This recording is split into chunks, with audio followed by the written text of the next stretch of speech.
TV Câmara, a TV do povo de Natal.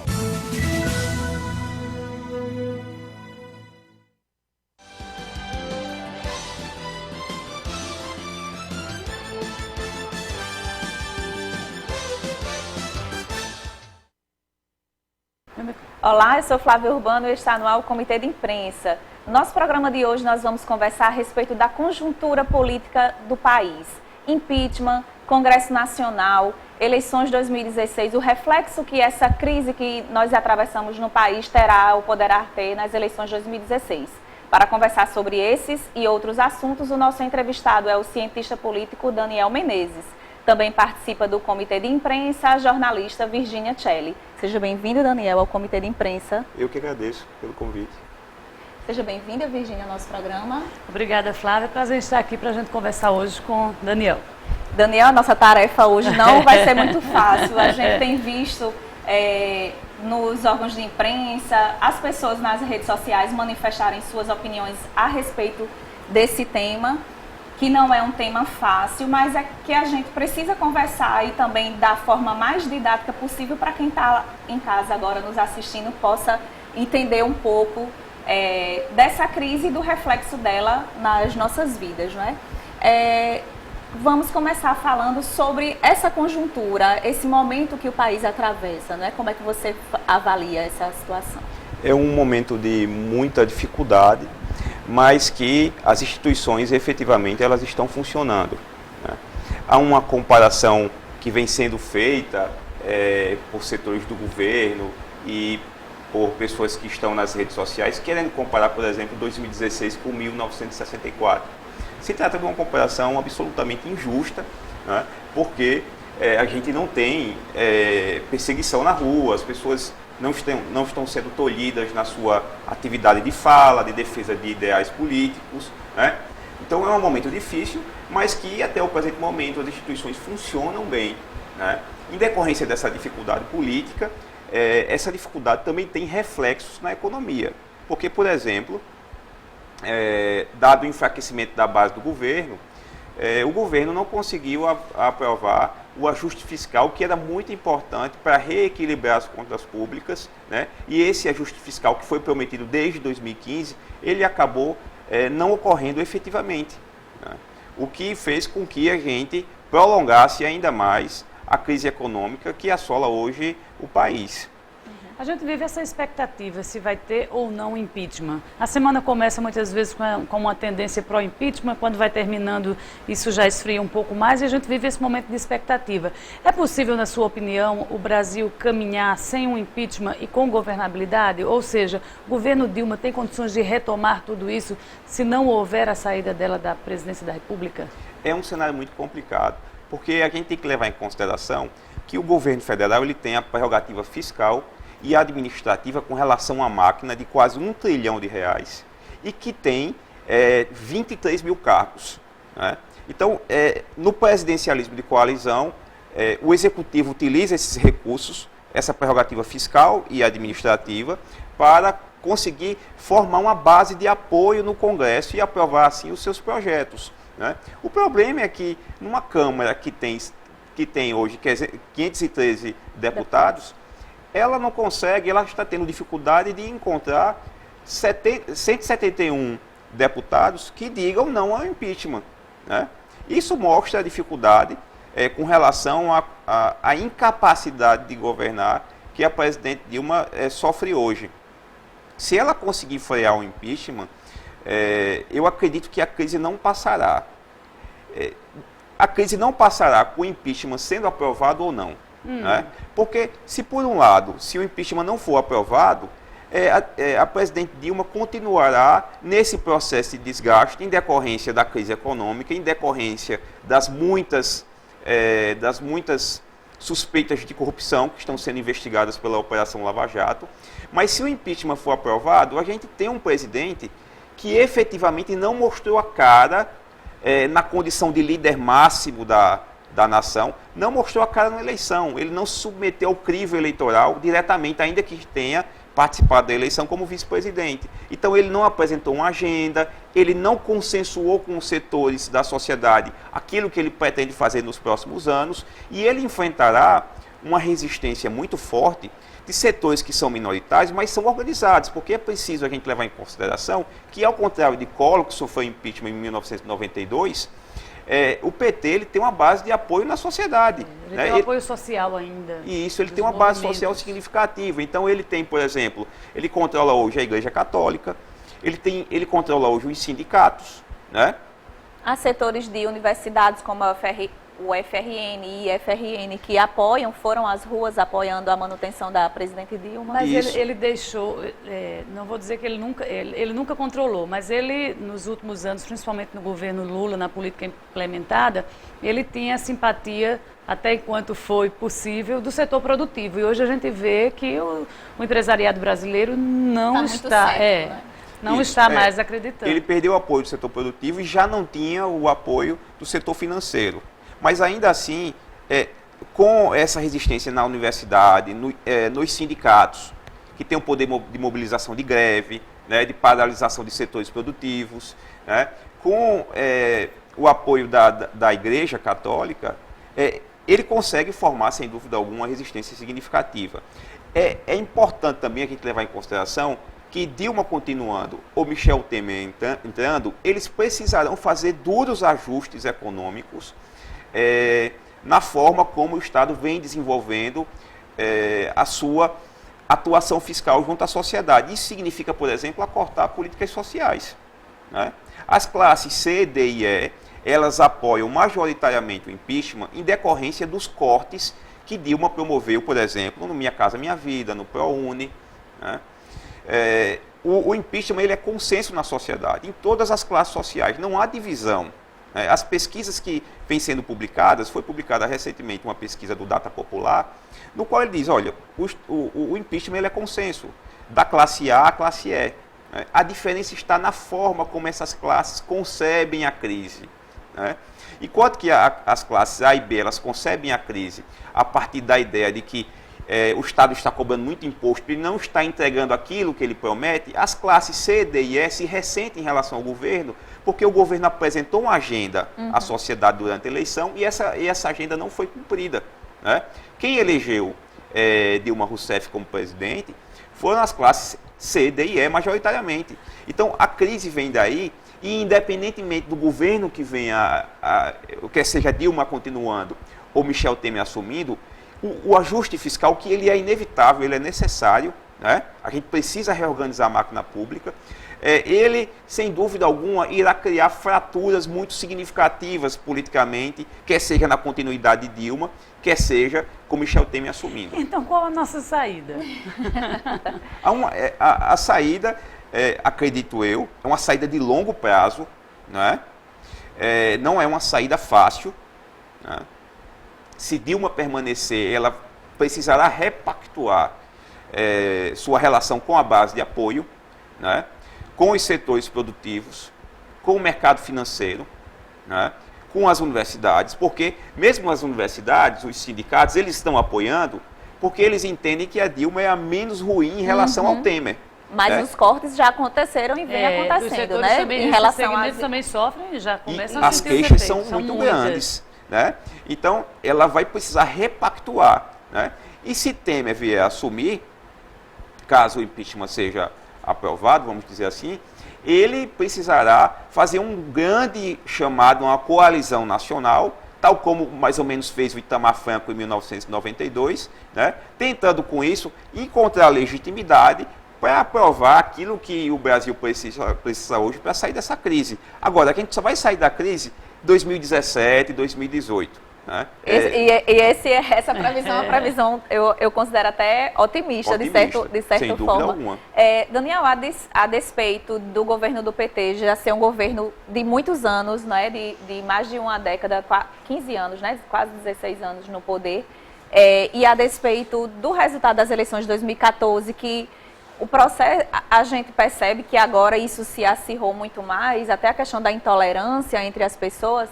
mas que o resultado isso começou lá em 2014 com a eleição municipal, mas a despeito de tudo isso, você acredita que se o país não estivesse atravessando um momento econômico tão difícil como está, haveria tanta mobilização das pessoas em torno desse tema?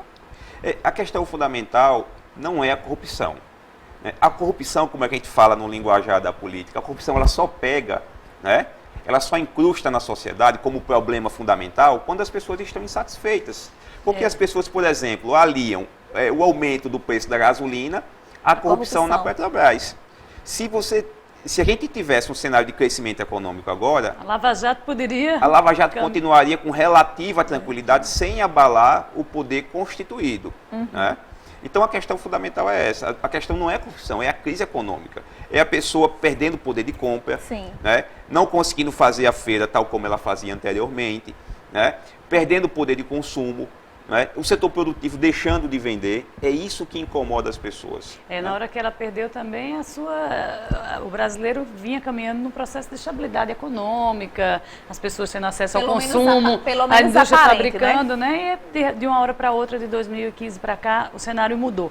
Mas, Daniel, queria ouvir sua opinião sobre a figura, a imagem da gestora, da presidente Dilma, a quem atribua essa crise e a forma dela de governar. Como é que você vê a figura da presidente? Será que boa parte dessa situação que a gente chegou é culpa realmente do jeito Dilma de comandar o país? Com relação à maneira como ela interagiu com a base de apoio, sem dúvida alguma, o papel dela foi bastante relevante. Porque na relação com a base de apoio é preciso que você honre os compromissos. A palavra empenhada é um recurso político importante. Porque na medida em que você deixa, por exemplo, de pagar uma emenda, né? Na medida em que você promete um ministério e esse ministério não é passado efetivamente, o que é que acontece? Os partidos deixam de votar com o governo. Eles vão se cansando, né? Porque da mesma forma que o executivo empresta seu apoio ao legislativo para conseguir aprovar os seus projetos, o legislativo dá a votação, dá a aprovação, dá o poder de agenda ao executivo para que ele consiga governar. E nesse sentido a gente pode até traçar um paralelo com a situação de Collor na década de 90, porque ele também não tinha esse traquejo nem essa relação. Na verdade, ele achava que ele não precisava do Congresso para governar. E parece que no caso... a gente quer falar mais do que o entrevistado, mas parece que no caso da presidente ainda há um agravante, que essa relação política é fato, mas internamente, junto à sua equipe, ela também queria... A imagem que passa para a gente é que ela queria comandar, não dava autonomia aos técnicos, aos ministros, para comandarem uma política. Ela entendia da energia ao social. No sistema multipartidário é preciso governar com os partidos. Né? Eles têm inserção social. Né? E há um dado interessante com relação a isso, que eu queria deixar aqui para o telespectador, que é o seguinte: enquanto Fernando Henrique Cardoso e Lula obtiveram uma taxa de aprovação de projeto no Congresso de 90%, ou seja, de cada 10 projetos que eles mandavam, 9 eram aprovados, Dilma conseguiu superar Collor na sua incapacidade de aprovar projeto. Né? Collor chegou no momento de maior crise, ele chegou a aprovar 7 de cada 10 projetos. E são 7 projetos que são projetos mais simples, os projetos mais polêmicos não passavam. Né? Dilma chegou a um momento em que ela não consegue aprovar 4 projetos de cada 10. Né? Então, é um dado sintomático dessa dificuldade no sentido de organizar sua coalizão de apoio. Agora, tudo isso fruto do toma lá da cá, né? Porque o Congresso só vota aquilo que ele tem interesse e aquilo que ele participa diretamente na vantagem que recebe do Executivo. Você acha que é possível mudar com esse sistema? Virgínia, vou pedir licença a você e a Daniel. Nós vamos a um rápido intervalo e na volta você responde a pergunta feita por Virgínia. Voltamos já.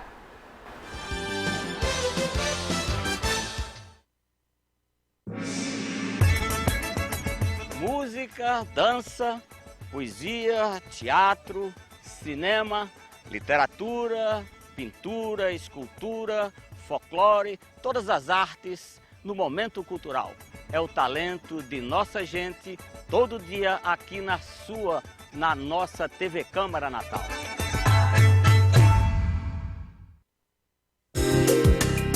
Tá explicado.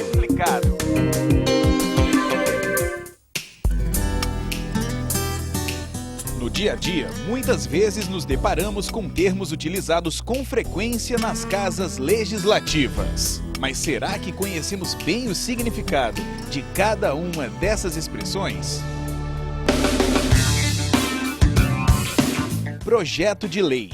Você sabe o que é um projeto de lei? Mais ou menos. Não.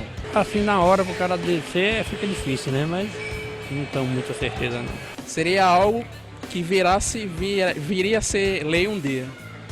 Um projeto implementado por um senador, um deputado. O projeto de lei, ou PL, é um tipo de proposta com força de regra ou norma, submetida à aprovação de um órgão legislativo, como é o caso da Câmara Municipal de Natal. É a partir do PL que surge a lei propriamente dita. Tá explicado. A água é um bem precioso, usado para cozinhar, para aguar as plantas, assim como para nos hidratar. Mas você sabia que esse líquido que a gente bebe todos os dias pode acabar? Por isso é preciso economizar a água que consumimos. Aí vão algumas dicas. No banheiro, feche a torneira enquanto escova os dentes ou faz a barba. E estipule um tempo aproximado de 5 minutos para o seu banho. Na cozinha, feche a torneira enquanto ensaboa a louça e só volte a abrir quando for para enxaguar. E na parte de fora da sua casa, use um balde para lavar o carro e a calçada. O uso de mangueira aumenta o desperdício de água. Faça a sua parte. Juntos podemos fazer um mundo melhor. Uma iniciativa do Instituto Federal de Educação, Ciência e Tecnologia do Rio Grande do Norte.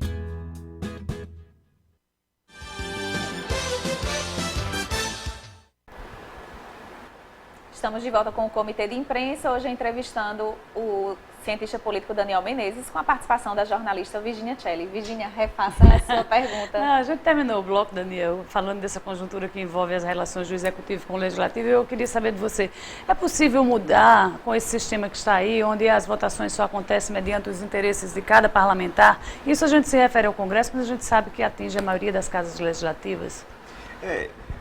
Na relação entre executivo e legislativo acontece no Brasil a partir daquilo que a gente chama na ciência política de presidencialismo de coalizão.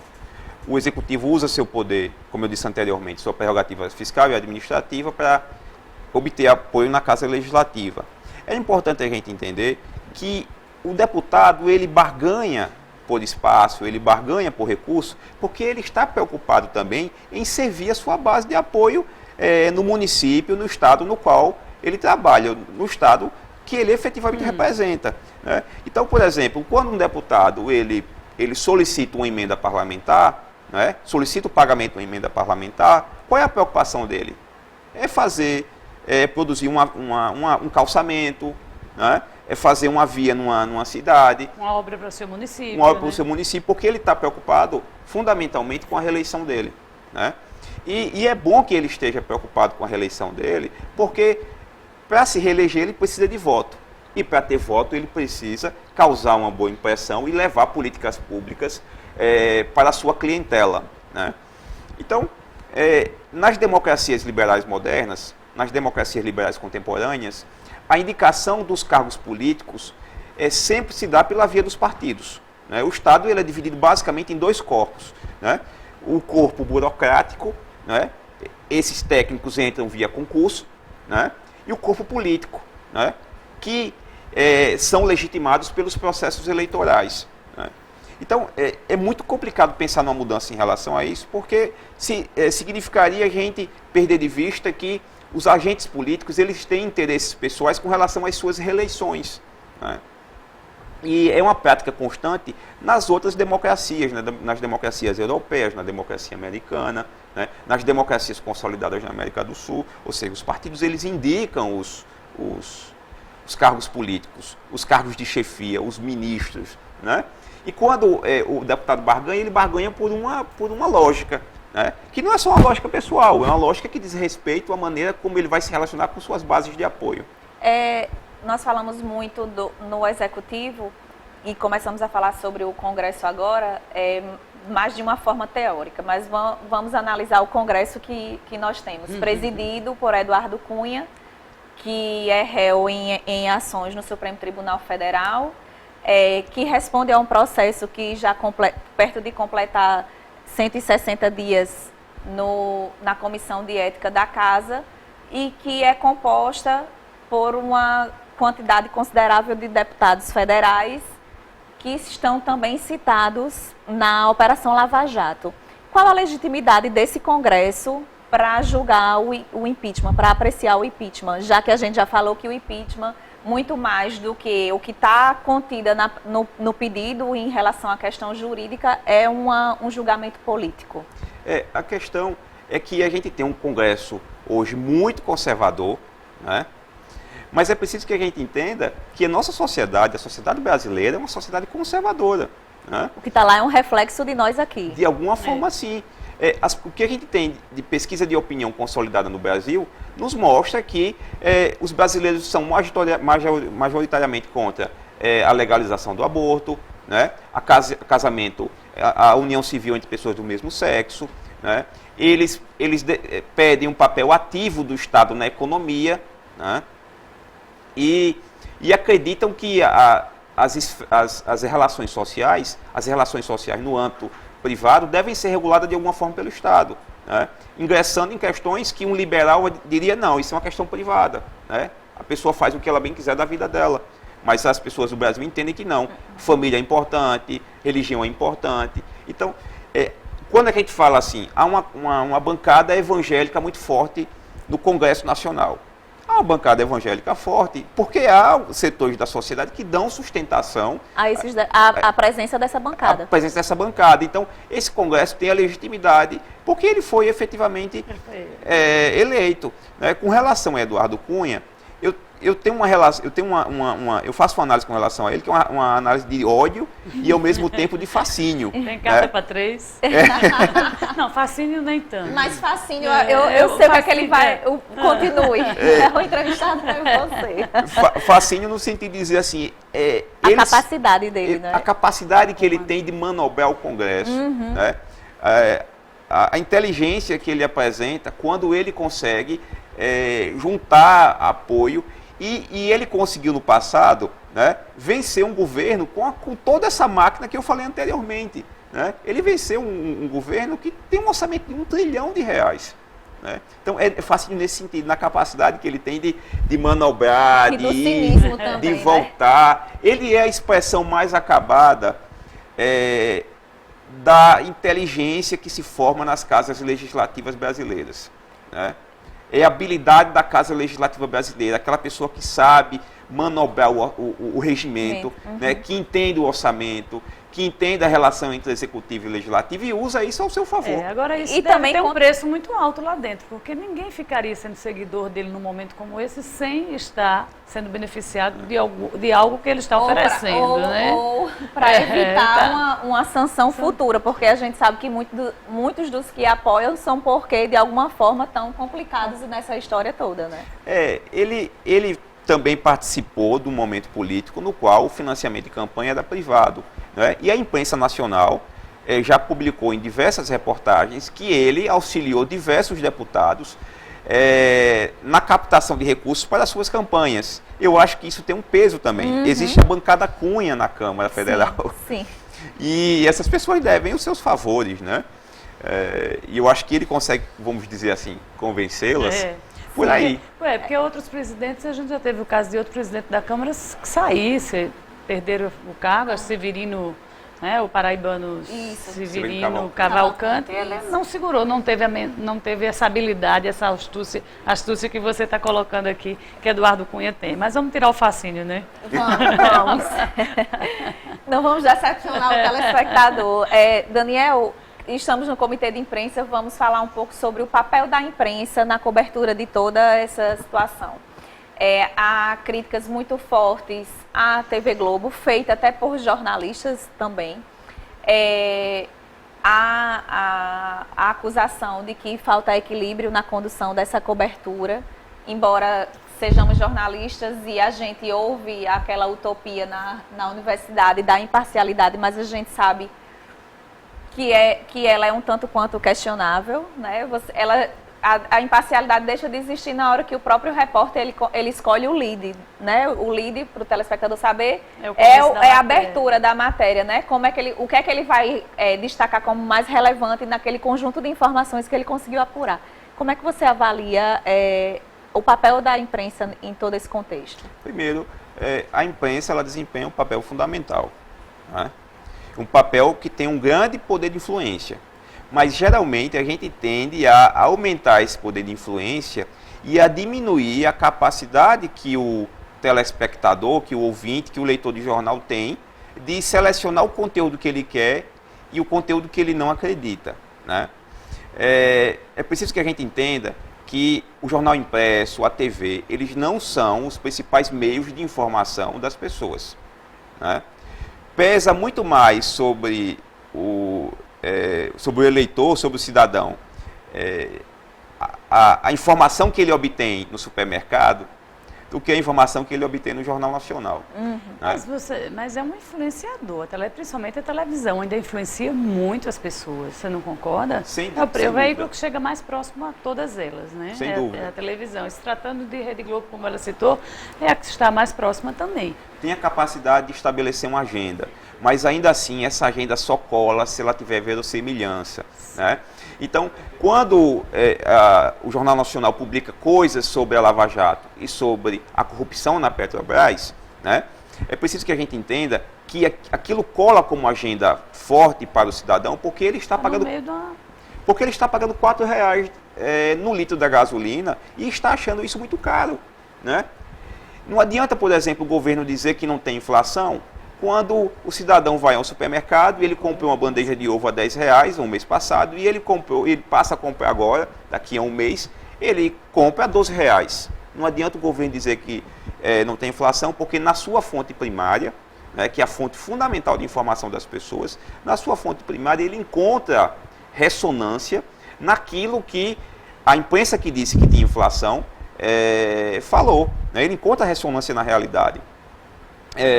Isso não significa dizer que os jornais não tenham suas linhas editoriais, não tenham seus direcionamentos ideológicos, né?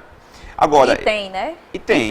Tem. Agora, outra coisa que eu queria ressaltar também é que o PT controla, né, o governo controla a verba de publicidade há 13 anos. A gente está falando de 6 bilhões de reais por ano, né, e de praticamente 100 bilhões de reais nos últimos 13 anos. Né? O governo teve condições de produzir uma imprensa objetiva. Não digo uma imprensa que puxe a favor do governo, né? Mas uma imprensa objetiva. Ele teve condições de fortalecer a empresa pública de comunicação, a EBC, e ele não fez isso, né?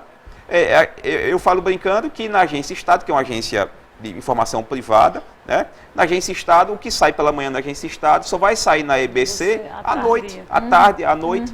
Então, o jornal local, o blog, ele vai se servir da Agência Estado e não vai olhar a Agência Brasil. Né? Quando ela poderia estar produzindo as informações. Isso.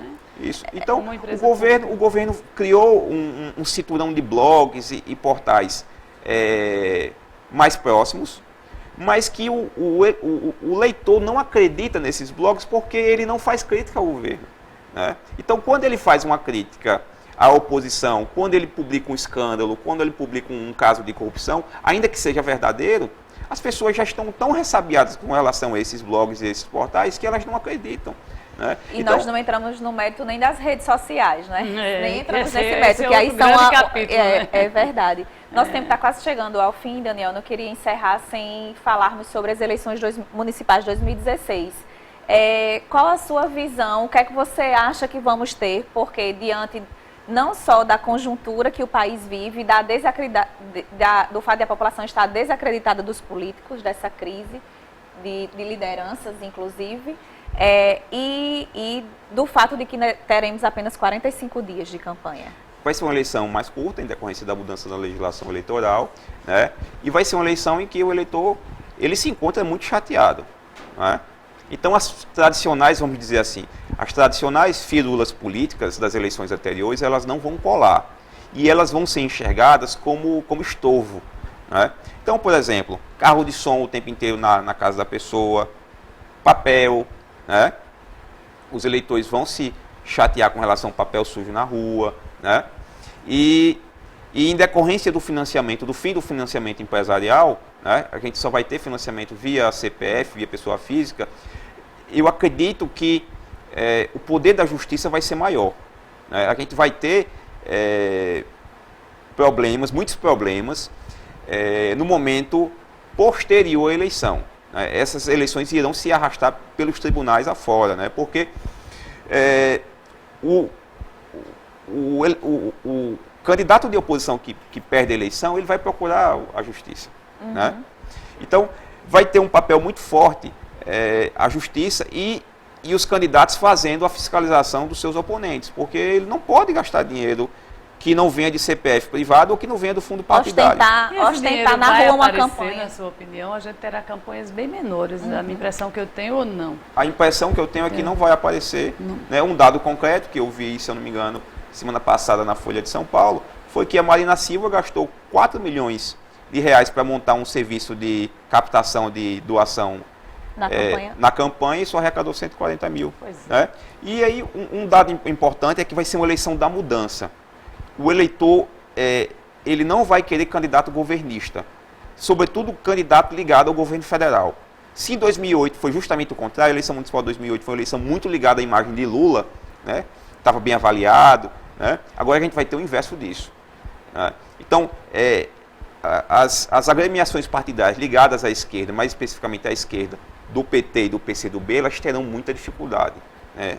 Isso já está ficando claro para a gente. Tanto é que eles vêm perdendo quadros de candidatos, né, de vereadores, que vêm procurando outras legendas para conseguirem viabilizar suas candidaturas. Ok, nosso tempo chegou ao fim. Daniel, gostaria de agradecer muito a sua participação aqui no Comitê de Imprensa, os esclarecimentos, suas colocações a respeito de todos esses temas que nós conversamos. Eu que agradeço pela conversa profícua que a gente teve e fico à disposição caso vocês queiram me convidar novamente. Com certeza. Né? Muito obrigada, Virgínia, por participar mais uma vez do Comitê de Imprensa. A gente que agradece, deseja boa sorte aí para vocês e a gente está aqui à disposição para participar sempre do programa. Muito obrigada a você que nos assistiu até agora e até o próximo Comitê de Imprensa.